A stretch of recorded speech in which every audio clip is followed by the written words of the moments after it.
So the other day, or actually 2 days in a row, I did a video, or did a couple of videos, on the Mecha Sally arc that occurred, believe it or not, 11 years ago this month and next month, that being December.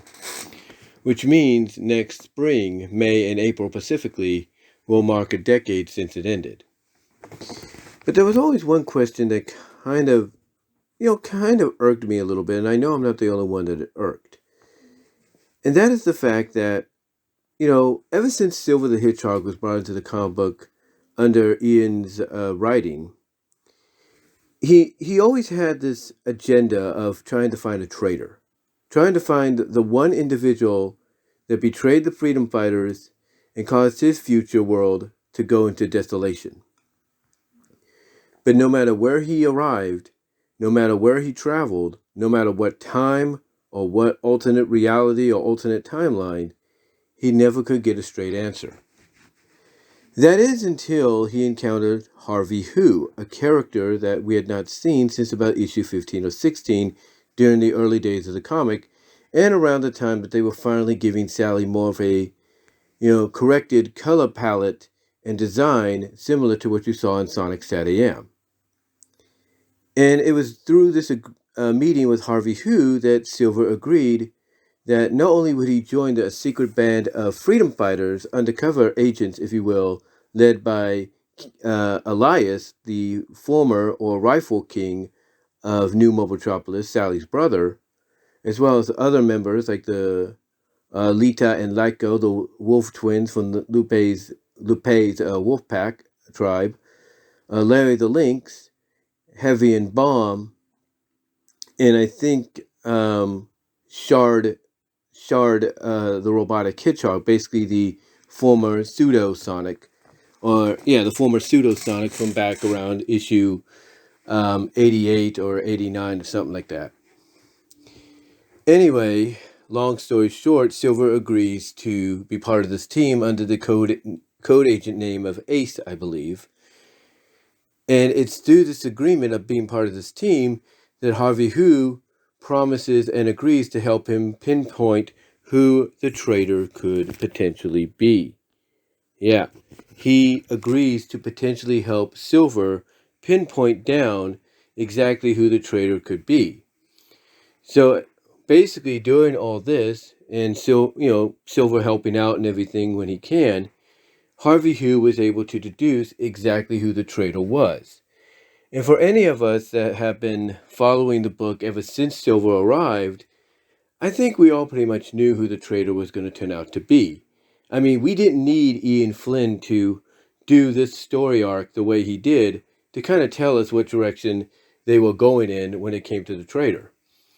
And of course, Silver finds out, thanks to the deduction of Harvey Who, that the traitor is Sally. And that mainly what that means is that the history, of the betrayal of the freedom fighter that turned their back on the freedom fighters, the details and everything were lost through the echoes of time, through the sands of time, if you will, the eons of times and generations. It was lost. So Silver didn't have basically, he didn't have the right information, the correct information to pretty much, when he first arrived, look directly at Sally and say, "You're the traitor that ruined my future, and this is why, and this is why that is," basically. He didn't have the right details. He didn't have the right information. So by making this deal with Harvey Who, he was able to get that information. He was finally able to deduce everything down to almost a T to kind of figure out that, the historical information that they would need to find out who the traitor was that caused Silver's future to become so desolate was pretty much, like I said, lost to the sands of time. Pretty much, I guess, destroyed in an event that caused his world to be the way it was. We're not really sure. Anyway, the question I have, though, when it comes to this, is when Silver found out this information, why didn't he use his time traveling powers to go back to the exact moment that Sally got roboticized to prevent it? Why didn't he go back to that exact moment? In other words, as soon as the beam was about to hit Sally, teleport in there, grab her, teleport her out along with Nicole, let the beam hit, and then after the beam does its destruction on the Death Egg, instead of us seeing a metallic robotic-sized Sally hand punching through the rubble, if you will, instead we see a portal that Sonic would automatically recognize as being one of Silver's time portals appear, and basically due to the impact that the blast would have on the portal, even after Silver pulls them through to safety, it basically causes an effect that when the portal opens in Eggman's main quarters of the Death Egg, you see Sally and Nicole and Silva being basically pushed out, as if they're being, basically blasted away, as a result of a huge explosion, which basically was what the global roboticizer being turned into Death Egg and that originally roboticized Sally was, actually was. But why didn't they have Silver do that? Continuity-wise, it would have made sense. Also, when you think about it, Ian Flynn still could have done his magnum opus. He still could have done the story the way he was doing it. But when you get to 247, he could have simultaneously had these two events going on, just like he did, originally. He originally had two events going on simultaneously, one in New Mobotropolis, with the Tails doll and everything, and one with, Sonic, Amy, and Tails and the Arctic Freedom Fighters in the Arctic. But instead of doing it that way, like I said, he went with the direction he did. But had he done it, in that manner, where Silver would have gone back in time and teleported, to the place and time where Sally was going to get roboticized, pull her out of there, basically at the last moment, and then basically teleport himself and her and Nicole into the main heart of the Death, or the main base of the Death Egg, the main room where Sonic and Eggman are fighting just after the explosion, to where when they teleport out, the effects of the explosion from the roboticizer, the roboticizer basically, like I said, makes them, get pushed out as if they're being pushed away by an explosion, an actual explosion, which it was. I know it sounds like I repeated myself there, I do apologize. But why didn't he do that? Why did he not do that? That's a question that I'm hoping Ian Flynn will answer one day, because it would have made more sense. Again, he could have done what he did, kept the story the way he wanted to, made the decisions that need to be made based on behind the scenes legal issues and stuff. But if he would have changed it up a little bit with 247 to where it was, instead of,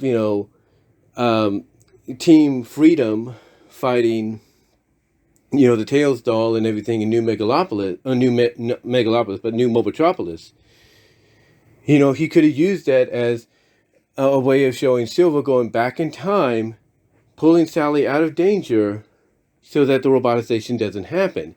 And the whiteout that occurs as a result, occurs in the issue, occurs not as a result of a Genesis wave, but instead of Silver setting things right, basically changing, time itself, basically reversing it. And then you start 248 off just exactly as you started 247, or not 247, but 230, 231, you started off the way you ended 230 and started 231 at. But instead of, like I said earlier, a roboticized hand of Sally punching through rubble, you see the portal appear, Sally, Nicole, and Silver being pushed out of it due to the explosion having a bit of an effect on it, like an aftershock effect. And then it's here where you have Silver explain, because Sonic would recognize, like I said, that portal being one of Silver's. You have Silver here explain exactly why he's there, once they question, what's he doing here, you have Silver explain exactly what would have happened, what Sally was planning to do, which of course, comedic wise, would get a look from Sonic like, seriously, you were going to do that? And maybe not just a comedic look from Sonic of seriously you were going to do that, but also a look from Nicole. Maybe she's back in a Mobian Lynx form, or at least facially on her portable screen, kind of giving her a look like, yeah, I think she could have came up with something better. Kind of give a comedic look like, okay, maybe she made a decision that probably wouldn't have been the best. But then you could also have Silver explain that not only was Sally planning to roboticize herself, but as a result, Eggman would eventually weaponize her and use her as a living weapon against her friends. And to me, this could have made things a lot more personal, because now, armed with this information, once Eggman's recovering himself, and then looks at the fact that once again he's lost, but then notices that not only is he looking, as he turns around, not only is he looking into the eyes of Sonic, but he's also looking into the eyes of Sally, perhaps a mobilized Lynx version of Nicole, and now even Silver. Basically you have that moment occur, and you have Sally basically confront him, and by stating that now they are armed, now that they know what Eggman is truly capable of, and what he probably could have been capable of had she been actually roboticized, gone through with her sacrifice. Now it makes it more personal to them and makes them more determined to rid the world of Eggman once and for all. And to me, that would be great character development, because as you have Eggman get away like he would, and all that, even with what remains of the Death Egg, you have Eggman get away. You use the future issues as character development for the freedom fighters to grow from, and then even kind of consider, mostly Sally, upon the information that Silver gave her. You have Sally considering maybe crossing a line that morally she would not cross, or she and the others would not cross. And that's not only to free the world from Eggman's tyranny, but to rid the world of him permanently. And you could build to this, as you get to, maybe 250 or 275, you build to this. You use little story arcs here and there to build to it, and build to it, and build to it. And maybe even over time, you could basically have them go through a redesign of clothing and all that. Like, basically, maybe do a little short story or something like that on the side, where Sally decides, maybe with this new goal in mind, this new outlook on life based on what they've understood from Silver, maybe they need a new change as look, a new outfit to go along with it. And then that's maybe how you give her outfit, along with Bunny and Antoine, maybe, and such. And also, behind the scenes, hopefully, Archie, you give Archie Comics enough time to work something out with, Ken Penders, to try to at least get some of the characters back. But that's neither here nor there. That's neither here nor there for the moment. But still, maybe something could have been worked on behind the scenes. Just saying. But you could have done a lot more. And basically, you could have done a lot more by building different kind of story arcs to build to your 250th issue, your 275th issue.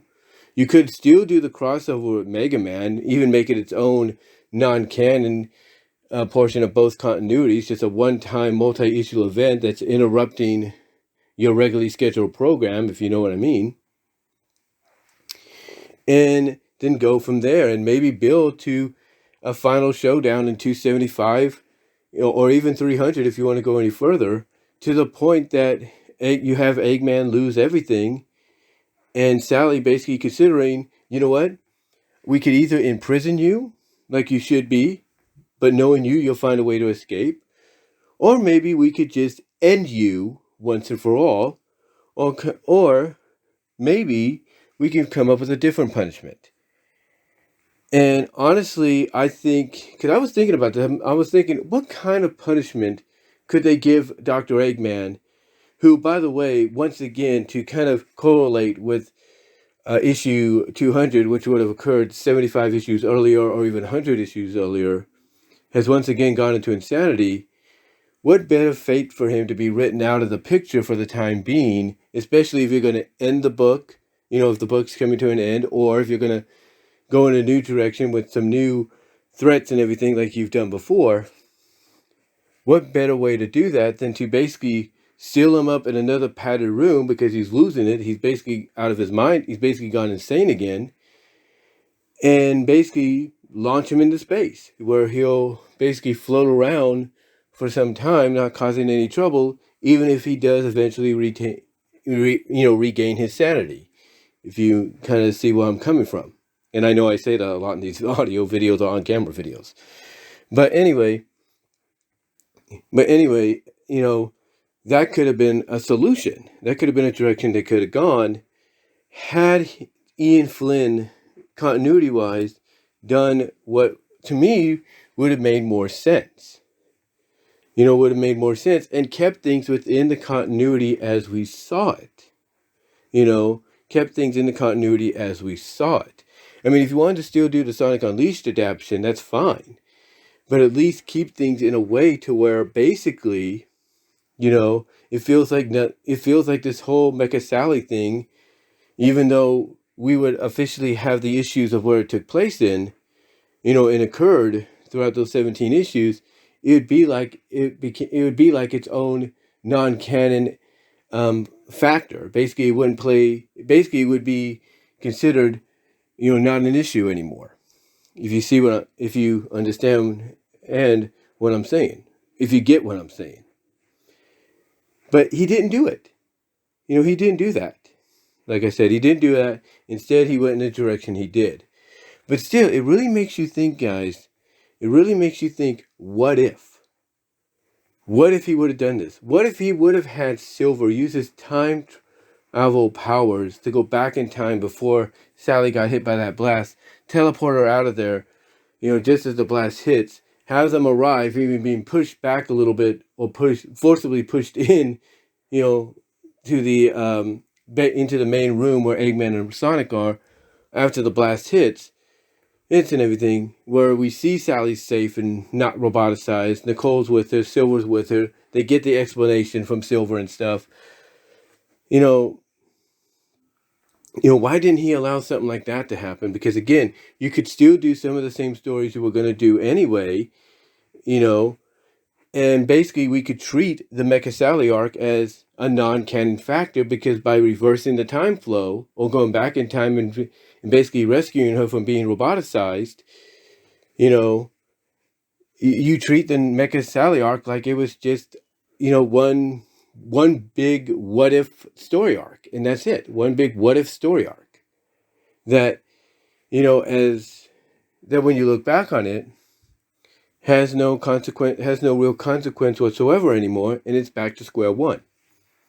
It's kind of like basically with the Secret Wars adaptations in Marvel. When Marvel, depending on the adaptation of the Secret Wars that they would do, a lot of the characters that would be involved after it was all said and done would get their memories wiped. Would basically, I should say, get the memories wiped of the event as if it never happened. As if it never happened. And depending on who was writing the story, it would actually work. It would actually make some sense to go in that direction. Because of the fact that, you have an excuse, to do this big event, this big crossover, cross-company event with all your characters. But in the end, with the exception of maybe one or two characters, it has no real consequential effect on any other stories or any other continuities within the Marvel universe.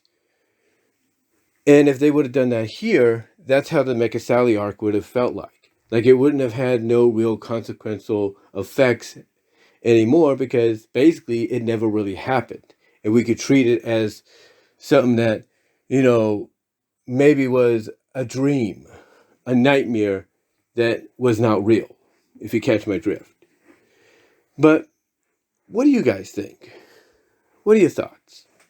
Do you think it would have? Do you think maybe if Ian Flynn would have had Silver use his time travel powers after finding out the truth of who the traitor was to go back and save Sally from being roboticized, that would have been a good direction to go in? How do you feel about it? Let me know down below in the comments as well as on the live chat during the premiere. Like the video, hit the subscribe and bell button for notifications as to when new content will arrive on my channel, I should say. Also, check me out at my Teespring store at BW Roses for new available merch there, especially in time for the holidays. Also, check me out at deviantart.com, so that's BVW1979. Also, check me out at VENMO at BW Roses for content you can't get here on YouTube. Also, check me out at BW Roses Discussions, all your favorite audio podcast locations except for Pandora, where you will get a podcast version of this, an audio podcast version. Also, check me out at patreon.com, so that's BW Roses with a $1 or $3 tier. I am considering a $5 Q&A tier, but that has yet to be announced. I'm still working on it. Be on the lookout for that if it does get announced. Also, guys, support me financially over at Venmo at Brian-Homer-2 and at Cash App at BWRoses98. But guys, let me know what your thoughts are. Do you think I'm onto something here? Do you think it would have made more sense had Ian Flynn done that? Or do you think, it was fine the way it was? What are your thoughts? Let me know down below and in the live chat. And I am out. Thank you all for joining.